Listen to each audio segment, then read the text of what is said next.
Today on Get Cozy, we're going to be sharing the next several chapters from Robert Kimmel Smith, The War with Grandpa. I know Kiyaya is just starting to get excited, and I can't wait to see what happens between Peter and Grandpa Jack. Sit back, relax, get cozy. It all starts now, because it's story time with Kiyaya and Daniel. Dropping gems from Keisha Christian. She's on a mission, sharing information, knowledge for soul, body and mind. Dropping gems, KeishaGems.com, KeishaGems.com. Stories are such an important part of our lives.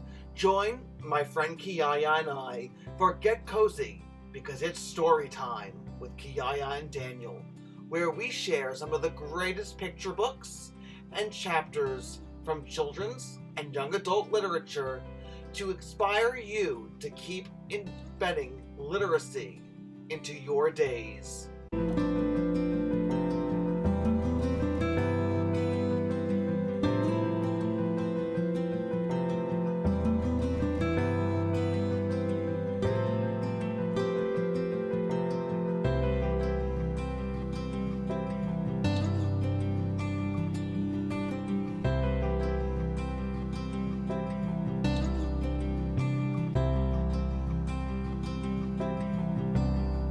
Chapter 13, A Light in the Attic.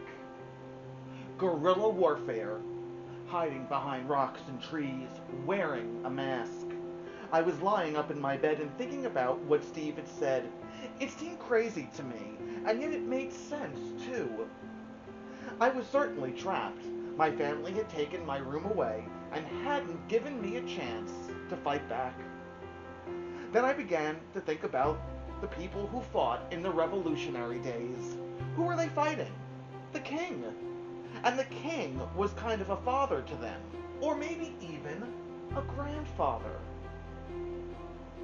He was certainly the biggest big shot of 1776, that's for sure. And yet they fought for their rights. They took a chance and stood their ground at Lexington and conquered, and fired the shot heard round the world. But you don't shoot at your grandfather. Not in my family, anyway. It was hopeless. But then I got a funny thought, and still another one, and the whole idea of what I could do became clear to me. Chapter 14, War is Declared. I scouted around, and when nobody was looking, I sneaked down to my dad's office in the basement. It was a mess. There were 3 lights in the ceiling, but only one of them worked. Dad had put down the floor himself, and some of the tiles were loose. There was a sink in the corner near the bathroom, but it didn't work, and nobody knew how to fix it. Lucky for me, all I wanted to use was Dad's typewriter, and that was working.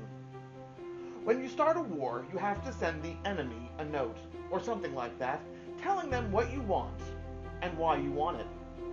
I had to let Grandpa know why I was about to go to war with him.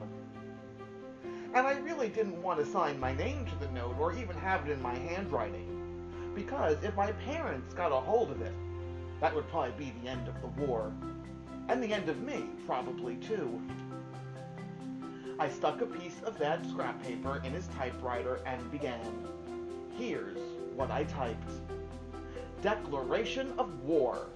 You have stolen something that belongs to me. You have taken my room, and I want it back. This is a warning. You have 24 hours to give me back what is mine, or else war will begin. I signed it. This way, the secret warrior. I thought that was pretty good. The note sounded hard and tough, like I really meant business. To tell the truth, I was so nervous that my hands were shaking, and then I thought Grandpa would certainly show it to Mom and Dad. So I put in a P.S. at the bottom. P.S. This war is between you and me. Don't tell my parents, or I'll never talk to you again. Well, I thought if you're going to start a war, this note was as good a way to begin as any.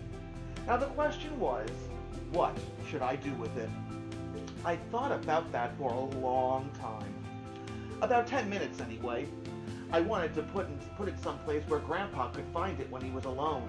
I sure didn't want anyone else in the family to see it. That meant I had to put it in Grandpa's room. My room. Really, until he stole it. And I had to sneak it in there sometime when my mom wasn't coming up there to clean.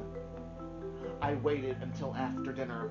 All the time I had that note folded up and tucked into my pants pocket, which was practically the whole day. I was like a shivery rabbit. Just feeling that piece of paper crinkling in my pocket made me nervous. I sneaked upstairs when Grandpa sat down in front of the TV in the living room, which is where he was almost every night now. I went into Grandpa's room and closed the door quietly behind me. Then I looked around. On top of the dresser, Grandpa had a photograph of Grandma in an old silver frame. Next to it was his hairbrush and comb. Then the door opened suddenly, and I almost jumped out of my skin. "Hi, Pete," Jenny said. "What are you doing?" "Nothing," I said real fast. My voice was so high and squeaky it sounded funny in my ears. Jenny gave me a strange look. "Did I frighten you?" she asked. "No, you didn't frighten me," I lied. "You look funny," she said, then shrugged. "You want to play casino? Mom and Dad are busy and Grandpa is too tired." That was just like Jenny. Here I was about to start a war and she wanted to play games. "No, I don't want to play casino," I said, "or any other stupid game."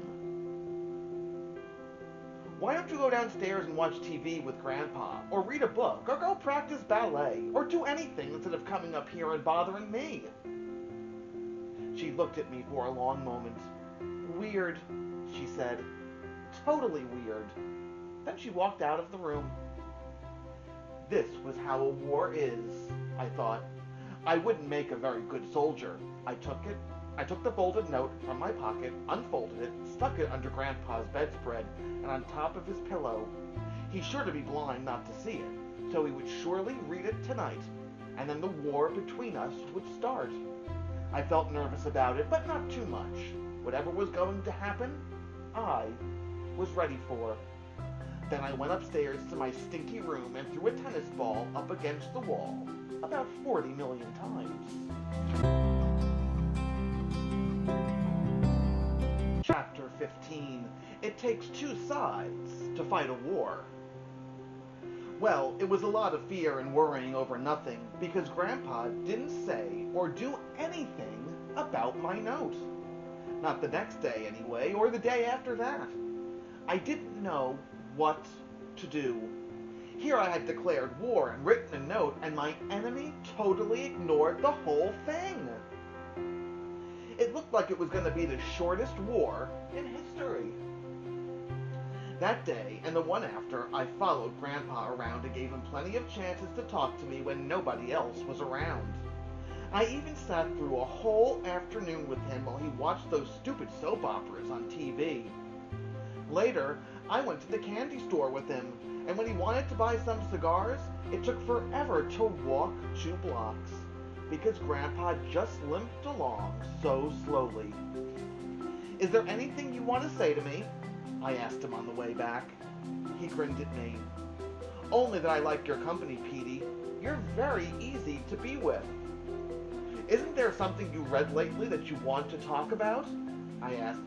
"Like a note?" I almost said.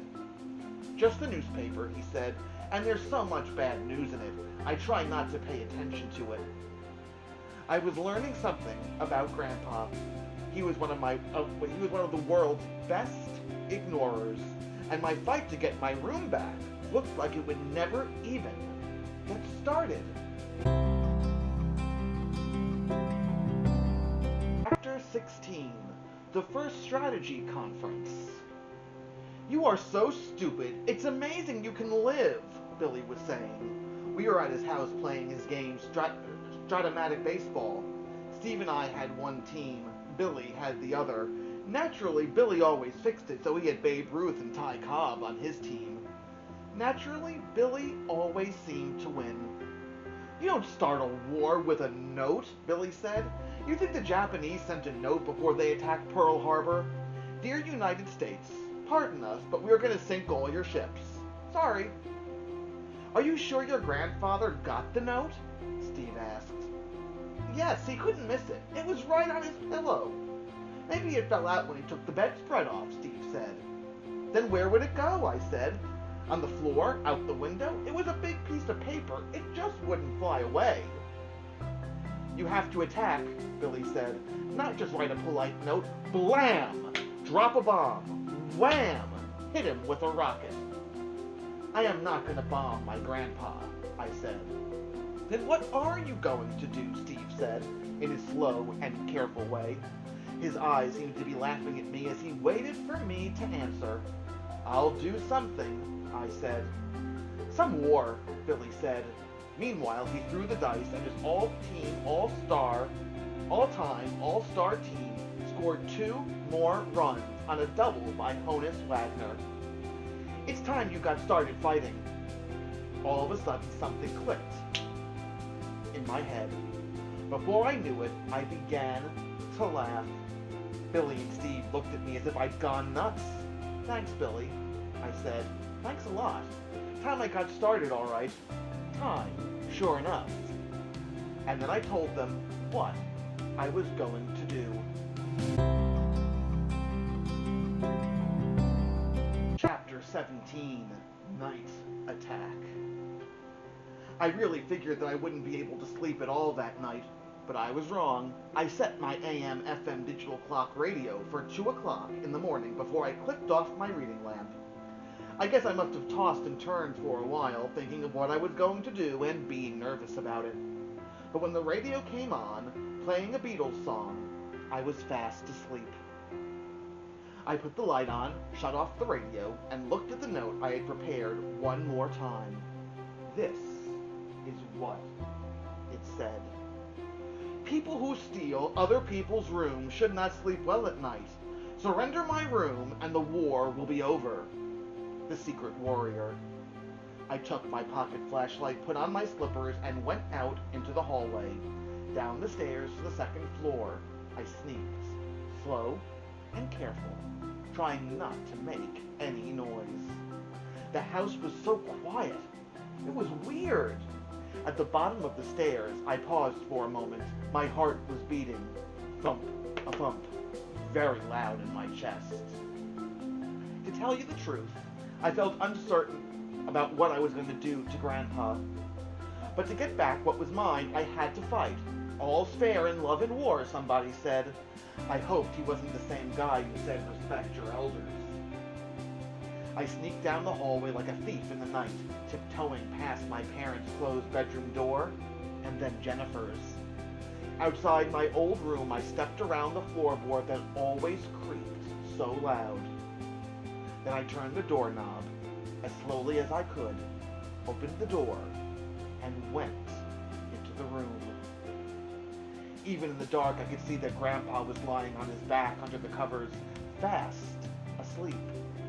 He was breathing slow and easy, making a little whistling noise that ended in a snore. One of his feet poked out of the covers at the bottom of the bed. I walked very carefully around the floorboards I knew creaked and went to the dresser. Here was where I needed my pocket flash. I covered it with one hand and made sure the light went only on the little electric clock on top of the dresser. This was the nasty part. I took the little clock and turned the alarm arrow so it pointed to 3 o'clock. I have to tell you that when the arrow went past 2 and made such a loud click, I almost jumped a foot in the air. Be brave, Secret Warrior, I told myself. Then I pulled out the alarm button on the back of the clock, set down my note smack on top of the dresser where even a blind man could see it, and got myself out of the room in a hurry. Upstairs, I jumped into bed, turned out the light, and settled under the covers to see what was going to happen. In less than an hour, that alarm clock was going to go off, and Grandpa would be awakened in the middle of the night. Be still, my heart.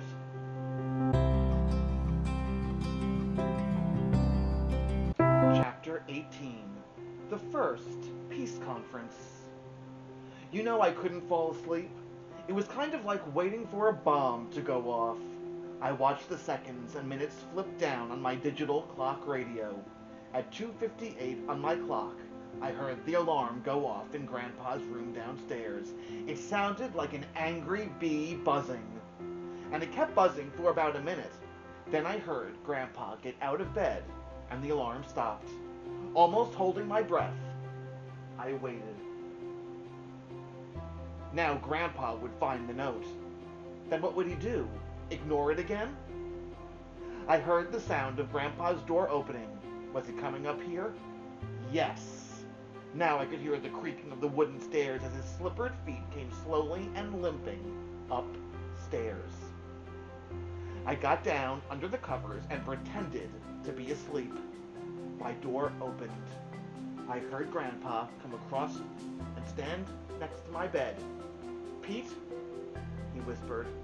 I kind of groaned a little, like I was asleep and having a dream. Grandpa sat down on the edge of the bed. I felt his hand on my shoulder.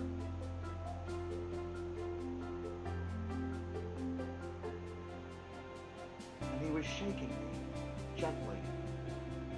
Pete, come on, boy. I know you're not sleeping. What? I said like I was just coming awake.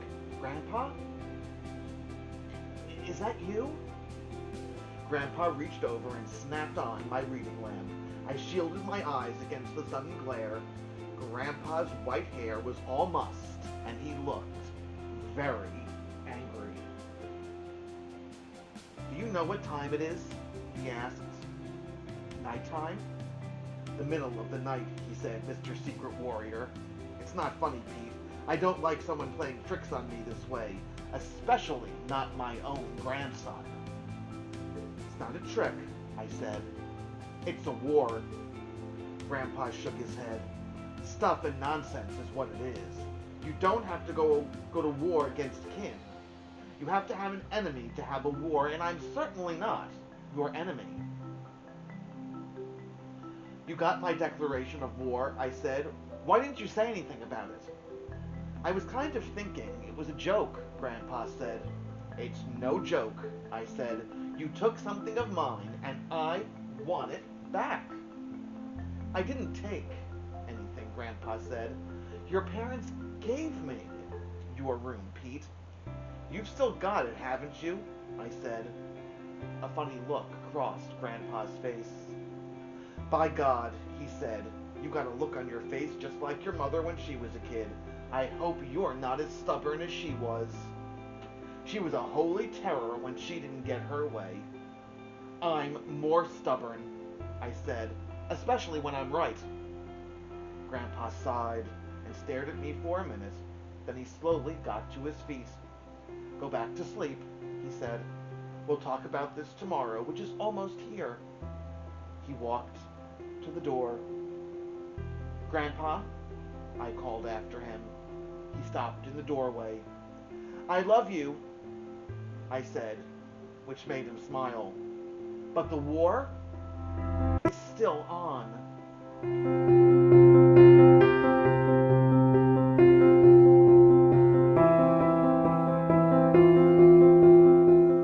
I know, what a place to stop.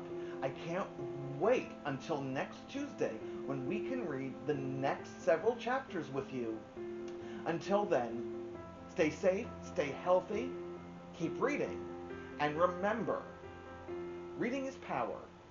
We'll see you soon on another episode of Get Cozy. It's story time with Kiyaya and Daniel.